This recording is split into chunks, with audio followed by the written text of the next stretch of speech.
நீங்க செல் fair value கேப்ல ஒரு என்ட்ரி எடுக்குறீங்க. கரெக்ட்டா? செல் ஃபேர் வேல்யூ கேப்ல எத பேஸ் பண்ணி என்ட்ரி எடுக்குறீங்க? செல் ஃபேர் வேல்யூ கேப்ல செல் ஆக சான்ஸ் இருக்குன்னு. அதே மாரி தானே நீங்க பை ஃபேர் வேல்யூ கேப்ல எக்ஸ்பெக்ட் பண்ணணும். இப்ப இங்க ஒரு பை ஃபேர் வேல்யூ கேப் இருக்கு. அப்ப இங்கருந்து பை பண்ணணும்னு எக்ஸ்பெக்ட் பண்ணணும்ல. நீங்க செல் ஃபேர் வேல்யூ கேப்ல வச்சு எப்படி நீங்க 1:4, 1:5 வைக்க முடியும்? கரெக்ட்டா? நீங்க டார்கெட் செல் ஃபேர் வேல்யூ கேப்ல என்ட்ரி எடுத்தீங்கன்னா, அடுத்த பை ஃபேர் வேல்யூ கேப் வரைக்கும் தான் உங்க லிமிட். மேபி இது வரைக்கும். ஓகே. நீங்க அதுக்கு மேல வைக்க முடியாது. இப்போ இந்த ட்ரேட் பாருங்களேன்.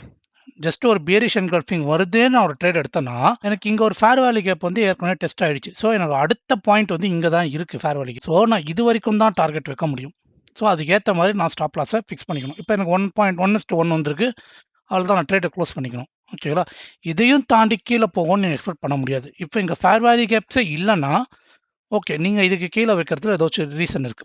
சேம் நீங்க செல்ல எப்படி மார்க்கெட் கீழ போகும்னு எக்ஸ்பெக்ட் பண்றீங்களோ, அதே மாரி பை ஃபேர் வேல்யூ கேப்லயும் மார்க்கெட் மேல போகும்னு எக்ஸ்பெக்ட் பண்ணணும். ஓகேங்களா?